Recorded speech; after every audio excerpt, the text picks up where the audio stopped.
start a day in my life as a call center agent. Hi guys, this is my first day here. Ayan, tignan nyo naman, sobrang aga natin. At talagang napakahaga natin.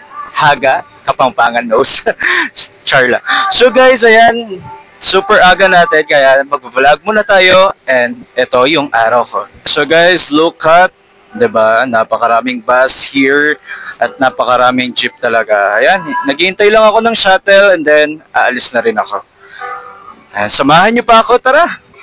Ganito ako guys. Sobrang aga ko talaga sa place. And then, ang madadatnan natin is wala pa yung shuttle. Mauuna pa tayo sa shuttle. Kaya naman guys, samahan niyo pa ako. Tara. Ito rin ba kayo kapag first day nyo, hindi kayo makatulog kapag gabi, tapos may times pa na super excited talaga kayo.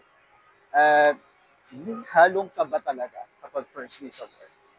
Kaya naman, samahan niyo pa ako sa work at makikita niyo yung office na kaya. See you guys! At syempre, hindi naman mawawala yung outfit check natin guys. Ayan, kita nyo naman guys, kapag nasa work or pupunta tayo sa work, super outfit talaga tayo. Guys, by the way, hindi ko talaga favorite yung polo na to guys. Lagi ko lang siyang nasusot talaga.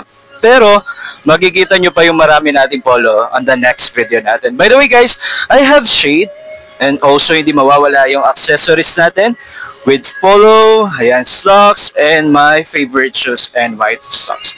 Ito yung outfit natin guys. Ayan. Siyempre, habang naghihintay tayo ng shuttle, ayan, nakita ko yung favorite na fast food na lagi akong kumakain dito. Kayo ba? Kumakain ba kayo lagi dito? Comment down below. Siyempre guys, hindi naman tayo papayag na hindi tayo bibili ng mga kailangan natin for office. Kaya naman, bumili na tayo here. Dito lang yan sa Sing Sing. Kaya, bili na kayo. Ayan. Bibilangin na ni ate. Hi ate, hi naman kayo. Ayan. Ulit ate. Welcome to Sing Sing. Ayan, bili na kayo daw guys dito. Siyempre, life hacks guys. Kapag nakabili na kayo dito sa Sing Sing, pwede na kayong tumambay. Kaya, tambay tayo. O, diba? Yan, hindi tayo papayag na hindi makikita sa video.